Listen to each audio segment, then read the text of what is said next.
बिहार में एसआईआर की प्रक्रिया पूरी हो चुकी है। इस प्रक्रिया पर विपक्ष का लगातार विरोध देखने को मिला और अभी भी ये विरोध कम होता नहीं दिख रहा। मतदाताओं की सूची में गड़बड़ी का ये मामला तूल पकड़ता जा रहा है।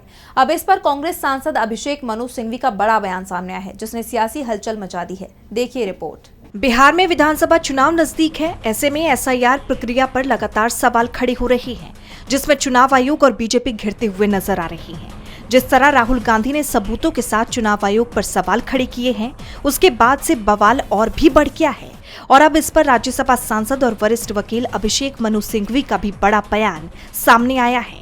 उन्होंने चुनाव आयोग को सीधे निशाने पर लेते हुए कहा कि जिस तरह से आप एसआईआर करा रहे हैं वो पूरे तरीके से फ्रॉड है। तो आगे उन्होंने क्या कुछ कहा, सुनिए। मैंने कहा है कि एसआईआर मुद्दा नहीं है।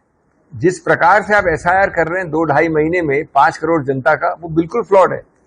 देखिए, अगर 2003 से अभी तक क्या साल है, 22 साल निकल गए। आपको ज्यादा पता हो कितने चुनाव हुए 22 साल में बिहार में? 10, 5 संसद, 5 असेंबली, 10 चुनाव हुए हैं। यही 5 करोड़ लोग जो अब हैं 4 करोड़ होंगे, तब 3.5 होंगे, इन्होंने वोट किया है। सही अभी तक? क्या आप यही एसआईआर दिसंबर में नहीं कर सकते थे? अगले चुनाव के पहले 1 साल लीजिए। 1 साल का मतलब क्या होता है? मैंने मालूम किया कि आपके पास, देखिए, आज मैं अगर आप लोगों से जोधपुर में मांगू कि आप अगर उस कैटेगरी में पढ़ते हैं तो अपना ही बर्थ सर्टिफिकेट नहीं, जन्म सर्टिफिकेट नहीं, अपने पिता और अपने माता का भी दीजिए। तो मैं चुनौती देता हूं, आप में से कितने दे सकते हैं? मैं तो दिल्ली में बैठ के अपना बर्थ सर्टिफिकेट ढूंढना पड़ता है मुझे। बिहार में आपने एक कैटेगरी बनाई जहां की आपका जन्म सर्टिफिकेट, आपके माता पिता दोनों का। दूसरी कैटेगरी एक माता पिता में से एक का और खुद का, और तीसरी सिर्फ खुद का।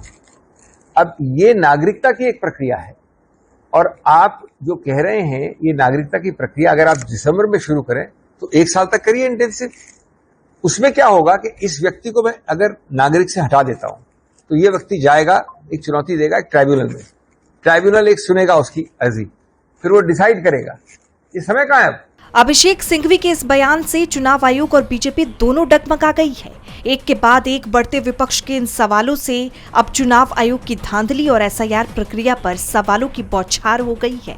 लेकिन चुनाव आयोग इस पर क्या जवाब देता है, इसका सबको इंतजार है। डीवी लाइव की रिपोर्ट।